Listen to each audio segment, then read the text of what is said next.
الحمدللہ رب العالمین، تمام تعریفیں اللہ تبارک و تعالیٰ کے لیے اور ہزار درود و سلام اللہ کے حبیب محمد مصطفیٰ صلی اللہ تعالیٰ علیہ وآلہ وسلم پر۔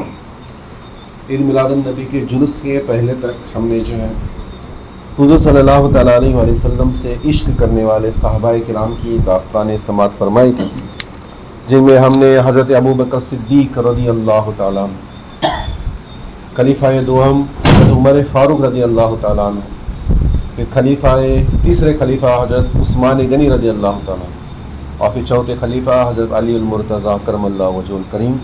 ان کی حیات مبارکہ سے وہ باتیں جو عشق رسول کو اظہار کرنے والی تھی ہم نے سماعت فرمائی، اور پھر ہم نے حضرت بلال رضی اللہ تعالیٰ عنہ ان کی حیات مبارکہ کا آغاز کرنا تھا، اور پھر وہ محفل آج آئی ہے۔ تو آج ہم حضرت بلال رضی اللہ تعالیٰ عنہ کی حیات مبارکہ سے ایسے باتیں سماعت فرمائیں گے جن سے عشق رسول کا اظہار ہوتا ہے، اور عشق رسول انہوں نے کس طرح کیا اور اس کا انہیں کیا انعام ملا ہم سماعت فرمائیں گے، تاکہ ہمیں بھی اللہ کے رسول سے محبت کرنے کا کچھ سلیقہ آ جائے۔ حضرت بلال رضی اللہ تعالیٰ عنہ دین اسلام قبول کرنے والوں میں 7ویں نمبر پر ہیں۔ سب سے پہلے اسلام قبول کیا ہماری ماں ام المومنین خدیجۃ الکبریٰ رضی اللہ تعالیٰ عنہ، پھر حضرت علی رضی اللہ تعالیٰ عنہ، پھر حضرت زید بن حارثہ رضی اللہ تعالیٰ عنہ جو حضور صلی اللہ علیہ وسلم کے گھر میں تھے، بچے تھے، اور پھر مردوں میں سب سے پہلے حضرت ابوبکر صدیق رضی اللہ تعالیٰ عنہ اسلام قبول کرنے والے پہلی ہستیاں ہیں۔ اس میں 7ویں نمبر پر جو ہے حضرت بلال رضی اللہ تعالیٰ عنہ کا نمبر آتا ہے۔ 7ویں نمبر پر دین اسلام قبول کیا، اور سب سے پہلے مؤذن بننے کا شرف آپ کو حاصل ہے۔ مؤذن یعنی اذان دینے کا سب سے پہلا اذان اگر کس نے دی ہے تو حضرت بلال رضی اللہ تعالیٰ عنہ نے دی، تو مؤذن رسول کا جنہیں خطاب ہے، اور سب سے پہلے مؤذن ہے، اور تمام مؤذن جو مسجدوں میں اذان دیتے ہیں انہیں مؤذن کہا جاتا ہے۔ تمام مؤذنوں کے وہ سردار ہیں، سردار مؤذن کا لقب حضور صلی اللہ تعالیٰ علیہ وسلم نے انہیں عطا فرمایا، اور آپ کی اذان کی یہ شان تھی کہ جب اذان دیتے تھے اشہد ان محمد رسول اللہ کہتے تھے تو حضور کے چہرے اقدس کو دیکھتے تھے، حضور کے چہرے اقدس کو دیکھتے تھے۔ علامہ اقبال فرماتے ہیں اذان اجل سے تیرے عشق کا ترانہ بنی، نماز اسی کو دیکھنے کا ایک بہانہ بنی۔ حضرت بلال رضی اللہ تعالیٰ نے کہ قسمت پہ کتنا رشک کریں اتنا کم، کیا مرتبہ ملا۔ جب اذان دیتے تھے تو حضور کو دیکھا کرتے، جب نماز پڑھتے تھے تو حضور کے قدموں میں آپ کو سجدہ مل جاتا تھا۔ آپ مؤذن تھے، آپ پیچھے امام کے پیچھے، بالکل پیچھے، سجدہ تو اللہ کو ہو رہا ہے، لیکن کہیں نہ کہیں دل میں ایک حسرت رہتی جس سے محبت زیادہ ہوتی، تو حضرت بلال رضی اللہ تعالیٰ عنہ کو سجدہ بھی ملتا تھا تو حضور کے قدموں میں۔ کسی شان ہے آپ کی، اس لیے تو علامہ اقبال نے فرمایا کہ اذان اجل سے تیرے عشق کا ترانہ بنی۔ اذان ہمارے لیے اللہ کی طرف نماز کے لیے آنے کی ایک پکار ہے، لیکن بلال کے لیے کیا تھا؟ حضور صلی اللہ تعالیٰ علیہ وسلم کے عشق کی ایک پکار تھی، اور نماز کیا تھی؟ ان کو دیکھتے رہنے کی ایک بہانہ تھا۔ اذان اجل سے تیرے عشق کا ترانہ بنی، اور نماز اسی کو دیکھتے رہنے کا ایک بہانہ بنی۔ اس شاعروں کا ایک الگ انداز ہوتا ہے، وہ اپنی دنیا کو اور دنیا کی باتوں کو اپنے الگ انداز میں دیکھتے ہیں، لیکن جو باتوں میں الفاظ میں وہ ڈھالتے ہیں وہ الفاظ ہمارے مردہ دل کو بھی زندہ کر جاتے ہیں۔ دیکھو کتنے پیارے الفاظ ہیں، زبان سے ہی ادا کیے جاتے ہیں، کانوں سے سنے جاتے ہیں، لیکن کیسا اثر ہوتا ہے ان جملوں کے اندر۔ اور بات بھی ہو سکتی تھی، لیکن جو جملے انہوں نے ادا کیے کہ اذان اجل سے تیرے عشق کا ترانہ بنی، اور نماز اسی کو دیکھتے رہنے کا ایک بہانہ بنی، ایسے جملے انہوں نے اس میں ادا کیے۔ اور اللہ کو بھی جملے اتنے پسند ہیں کہ ساری دنیا میں اشعار مشہور اور معروف ہیں، ساری دنیا میں مشہور اور معروف ہو گئے۔ جو چیز اللہ اور اللہ کے رسول کو پسند نہیں ہوتی تو اتنی معروف نہیں ہوتی، جب اتنی معروف ہوئی ہے ہر خاص و عام کے لبوں پہ جاری ہے تو کتنا معروف ہوا۔ بہرحال ہم حضرت بلال رضی اللہ تعالیٰ عنہ کی حیات مبارکہ کی طرف آتے ہیں کہ 7ویں نمبر پر آپ نے دین اسلام قبول کیا، اور آپ کے دین اسلام قبول کرنے کا واقعہ بھی کیا تھا کہ حضور صلی اللہ تعالیٰ علیہ وآلہ وسلم جو ہے نماز فجر ادا کر کے جب جاتے تھے دارالارقم سے، یعنی خانہ کعبہ کے پاس وہ گھر تھا دارالارقم، جب واپس جاتے تھے تو رات کو جو ہے اس رات کا وقت تھا، عشاء کی وقت، جو دین اسلام کے جو معاملات ہوتے تھے، جو صحابہ کرام 4-5 آئے تھے اسلام میں، ان کو دین کی باتیں سکھا کر جب واپس گھر لوٹتے تھے شام کو، دارالارقم سے گھر کی طرف لوٹتے تھے، تو اسی راستے میں جو ہے حضرت بلال رضی اللہ تعالیٰ عنہ کا گھر تھا، یعنی ان کے مالک کا گھر تھا، امیہ بن خلف ان کا مالک تھا۔ تو جاتے تھے تو راستے میں آواز سنائی دی کہ ایک نوجوان کی رونے کی، کرہانے کی اور اپنے مقدر کو کوسنے کی آواز سنائی دی۔ اندر جا کر دیکھا تو ایک کالا سیاہ فام کالے رنگ کا ایک نوجوان غلام رو رہا ہے، چکی پیس رہا ہے اور پیستے پیستے رو رہا ہے۔ حضور نے پوچھا کہ کیا ہوا؟ تو کہنے لگے کہ نہیں، آپ جائیں، آپ میری مشکل کو حل نہیں کر سکتے، میرا مالک جو ہے امیہ بن خلف ہے اور آپ کی اس سے نہیں بنتی، آپ چلے جائیں۔ وہ کسی کی بات نہیں سنتا اور تم میری کسی مشکل کو دور نہیں کر سکتے۔ تو کہنے لگے، حضور صلی اللہ علیہ وسلم نے پوچھا کہ بتا تو صحیح کہ تیرا کیا معاملہ ہے، کیوں رو رہا ہے؟ تو کہنے لگا کہ میں امیہ بن خلف کا غلام ہوں، دن بھر مجھے بکریاں چرانے کے لیے بھیج دیتا ہے، جب شام کو بکریاں چرا کر واپس آتا ہوں اور تھوڑا آرام کرنا چاہتا ہوں تو ایک گندم کی بوری لا کر رکھ دیتا ہے، کہتا ہے کہ اس کو پیسے بغیر سونا نہیں۔ ایک پوتا گھیوں گندم پیسے بغیر سونا نہیں، یہ ڈیوٹی لگا دیتا ہے اور اسے پیستے پیستے ساری رات گزر جاتی ہے۔ میں بھی انسان ہوں،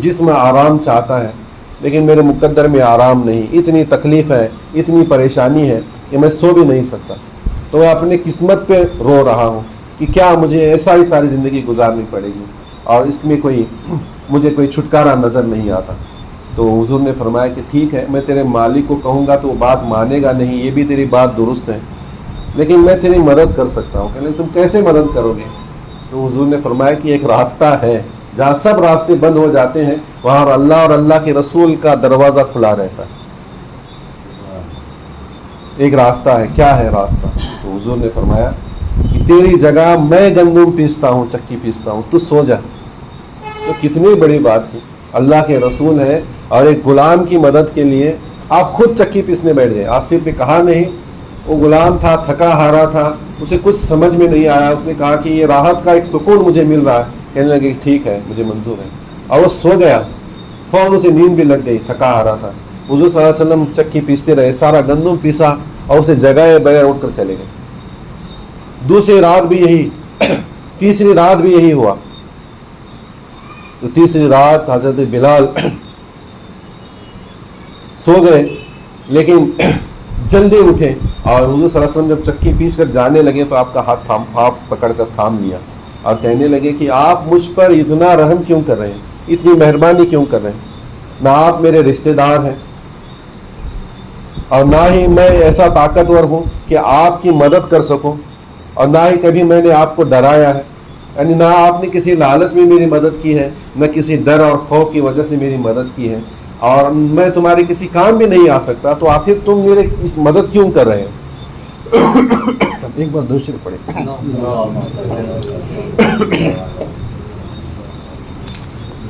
آخر ان میں باقی اس میں آ رہے ہو تھیلی میں ہے، ایک بار دوسرے پڑھے۔ اللہم صلی علی سیدنا مولانا محمد وعلی آل سیدنا و مولانا محمد وبارک وسلم صلی علیہ الصلاۃ والسلام علیک یا رسول اللہ صلی اللہ تعالی علیہ وآلہ وسلم۔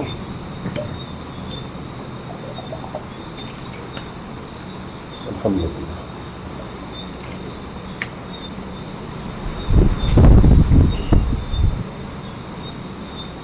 تم میری آخر مدد کیوں کر رہے ہو؟ نہ کوئی لالچ ہے، نہ کوئی ڈر ہے۔ حضور صلی اللہ تعالیٰ علیہ وسلم نے ارشاد فرمایا کہ صرف انسانیت کے خاطر، صرف انسانیت کے خاطر کہ تم بھی انسان ہو اور تمہاری مدد کرنا یہ میرے اللہ کا حکم ہے۔ انسان ہو کر انسان کی مدد کرو، صرف انسانیت کی خاطر میں تمہاری مدد کر رہا ہوں۔ چلے گئے۔ یہ جب بکریاں چراتے تھے اور حضور صلی اللہ علیہ وسلم غار ہیرا میں اللہ کی عبادت کیا کرتے تھے، تو بکریاں چراتے چراتے وہاں پہنچے تو غار میں جھانک کر دیکھا کہ حضور عبادت کر رہے ہیں۔ کہنے لگے کہ آپ تو وہی ہیں نا جو رات میں آ کر میری چکی پیس جایا کرتے تھے اور مجھے راحت و سکون پہنچایا کرتے تھے. کہنے لگے کہ ہاں. آپ کیا کر رہے ہیں؟ کہنے لگے میں اللہ کی عبادت کر رہا ہوں. پھر حضور صلی اللہ علیہ وسلم نے فرمایا کہ اے بلال، اللہ ایک ہے، بس وہی عبادت کے لائق ہے، بس ہمیں اسی کی عبادت کرنی ہے. اور میں اللہ کا رسول ہوں، اللہ نے مجھے اپنا رسول بنا کر بھیجا ہے اور مجھے تمام لوگوں کو ایک اللہ کی عبادت کی طرف بلانا ہے. تو حضرت بلال رضی اللہ تعالیٰ عنہ عرض کرنے لگے کہ یا رسول اللہ، میں آپ کی بات پر ایمان لاتا ہوں، میں گواہی دیتا ہوں لا الہ الا اللہ محمد الرسول اللہ. آپ بغیر کسی غرض کے ایک سیاہ فام غلام کی خدمت کر سکتے ہیں تو واقعی آپ اللہ کے رسول ہیں. میں گواہی دیتا ہوں اور میں آپ کے اسلام کو قبول کرتا ہوں. اور آپ نے اسلام قبول کر لیا. جب آپ نے اسلام قبول کر لیا تو پھر دل میں جب اسلام ہوتا ہے تو اس کا اظہار بھی اپنے آپ ہو جاتا ہے. تو حضور صلی اللہ علیہ وسلم نے تو فرمایا تھا کہ دین اسلام کو چھپائے رکھنا ہے، اس کا اظہار نہیں کرنا. حضرت بلال رضی اللہ تعالیٰ عنہ نے بھی دین اسلام کو چھپائے رکھا تھا، لیکن دو موقع ایسے آئے جہاں پر انہوں نے دین اسلام کا اظہار کیا. پہلا موقع یہ تھا کہ وہ خانہ کعبہ میں جب گئے تو وہاں پر دیکھا کہ 360 بت رکھے ہوئے ہیں. جو پہلے مشرک ان کی عبادت کیا کرتے ہیں، یہ بھی جب مشرک تھے تو وہ ان کی عبادت کرتے تھے. تو جہاں پر وہاں پر پہنچے، اب ان کے دل میں توحید کا نور چمک چکا ہے. اب انہیں اپنی غلطیاں یاد آ رہی ہیں کہ میں نے ان کے سامنے اپنا ماتھا ٹیکا ہے، اپنی مقدس پیشانی کو ان کے سامنے پامال کیا. تو انہوں نے ریت اٹھائی، مٹی اٹھائی اور تمام بتوں کے منہ پر مار دی، لگا دی، اور کہنے لگے کہ اگر تم خدا ہوتے تو اپنے چہرے پہ لگی دھول صاف کر سکتے، تم اپنے چہرے پہ لگے ہوئے مٹی بھی ہٹا نہیں سکتے تو تم کیسے خدا ہو؟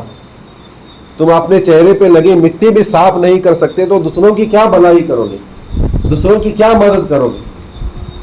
تو کسی نے دیکھ لیا، کہنے لگے کہ تم کیا کر رہے ہو؟ ابھی تک جس کی پوجا کرتے تھے اور تم نے یہاں آ کر یہ کیا کام کیا ہے؟ تو حضرت بلال رضی اللہ تعالیٰ نے کہنے لگے دیکھیے اپنے چہرے پہ لگی ہوئی مٹی بھی صاف نہیں کر سکتے. وہ شخص کہنے لگا اگر تیرے مالک کو پتہ چل گیا تو وہ تجھے بڑی سزا دے گا، سخت سزائیں دے گا. کہنے لگے مجھے اس کی پرواہ نہیں.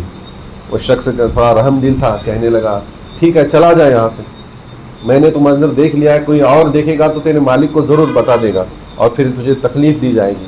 چلا جائے یہاں سے، واپس کبھی اس بت خانے میں نہ آنا، خانہ کعبہ کی طرف نہ آنا. ڈرا کر انہیں بھگا دیا. یہ پہلا موقع تھا. اور دوسرا موقع اس وقت آیا جب حضرت عمار بن یاسر رضی اللہ تعالیٰ عنہ جو اسلام لا چکے تھے، ان کا اسلام ظاہر ہو گیا تو انہیں ان کے مالک اور بڑے بڑے مکے کے سردار 6-7 سردار مل کر انہیں مار رہے تھے.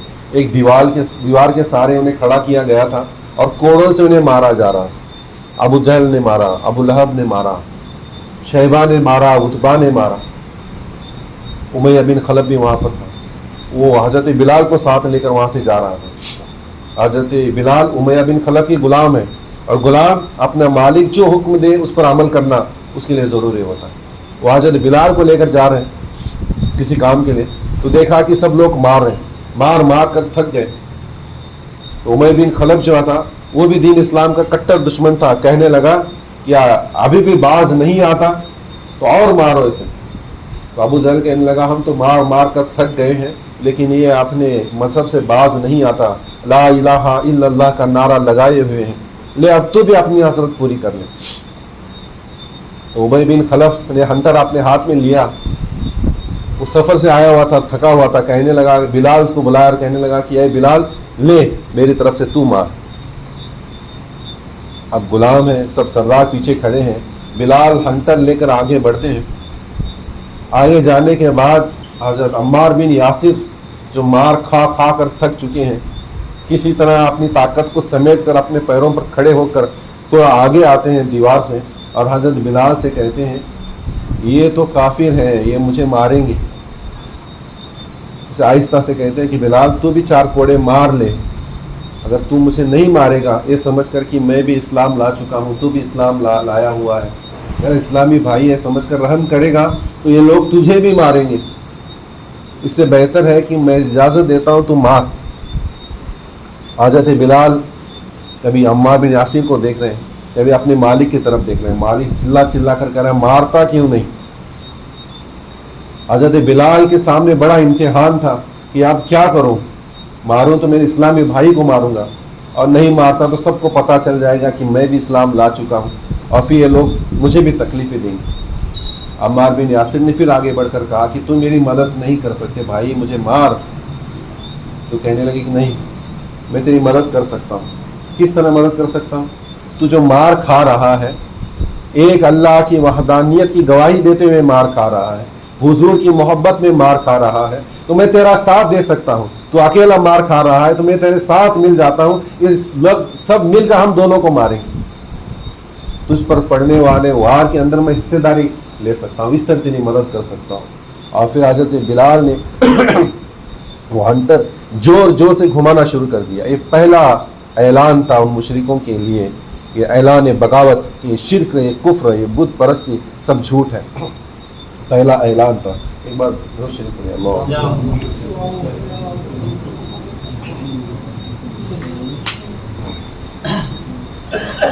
زور زور سے ہنٹر گھمانے لگے اور دور پھینک دیا اور کہنے لگے کہ اے ظالموں سن لو، یہ میرا اسلامی بھائی ہے، اس نے بھی اسلام قبول کر لیا ہے تو میں نے بھی اسلام قبول کر لیا ہے، میں بھی ایک اللہ کی عبادت کرنے والا ہوں۔ اور بلند آواز سے کہا کہ میں گواہی دیتا ہوں کہ اللہ کے سوا کوئی عبادت کے لائق نہیں اور محمد اللہ کے سچے رسول ہیں، تم بھی ان پر ایمان لاؤ تو اپنے آپ کو عذاب دوزخ سے بچا لو۔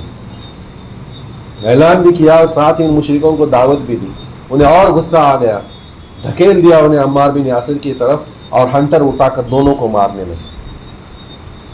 امیہ بن خلف کا تو پھر بعد میں یہ انداز رہا کہ وہ حضرت بلال رضی اللہ تعالیٰ عنہ کو بڑی تکلیفیں دیا کرتا تھا، بڑا ستایا کرتا تھا۔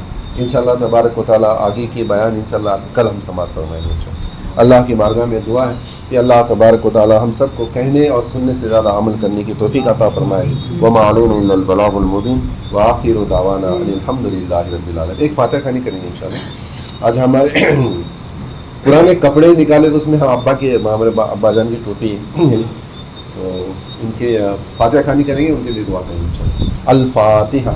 بسم اللہ الرحمن الرحیم، الحمدللہ رب العالمین الرحمن الرحیم مالک یوم الدین، ایاک نعبد و ایاک نستعین اهدنا الصراط المستقیم صراط الذین انعمت علیہم غیر المغضوب علیہم ولا الضالین آمین۔ بسم اللہ الرحمن الرحیم، قل هو اللہ احد اللہ الصمد لم یلد ولم یولد ولم یکن له کفوا احد۔ بسم اللہ الرحمن الرحیم، قل هو اللہ احد اللہ الصمد لم یلد ولم یولد ولم یکن له کفوا احد۔ بسم اللہ الرحمن الرحیم، قل هو اللہ احد اللہ الصمد لم یلد ولم یولد ولم یکن له کفوا احد۔ اے اللہ تبارک و تعالی ہم تمام جمعی حاضرین میں مل کر جو سورہ فاتحہ سورہ اخلاص پڑھا اسے اپنی بارگاہ میں قبول فرما، اور اس کا ثواب ہمارے والد جمیل احمد چاند صاحب خطیب ان کی روح کے نظر پہنچاتے ہیں، قبول فرما۔ اور اے اللہ تبارک و تعالی ہم تمام جمعی حاضرین کے حق میں دعا کرتے ہیں کہ ان کی بے حساب بخشش و مغفرت فرما، ان کے تمام چھوٹے بڑے چھپے ظاہر گناہوں کو معاف فرما، اور اے اللہ تبارک و تعالی ان کی قبر پر اپنی رحمت نازل فرما، انہیں عذاب قبر سے محفوظ فرما، عالم برزخ کے تمام معاملات میں ان کے لیے آسانی عطا فرما، اور جب ان کے حق میں فیصلہ ہو تو جنت الفردوس کا فیصلہ ان کے حق میں عطا فرما۔ ان اللہ و ملائکتہ یصلون علی النبی یا ایھا الذین آمنوا صلوا علیہ وسلموا تسلیما۔ اللهم صل علی سیدنا مولانا محمد وعلی آل سیدنا مولانا محمد وبارک وسلم صلوا علیہ۔ سبحان ربک رب العزۃ عما یصفون والسلام علی المرسلین والحمد للہ رب العالمین۔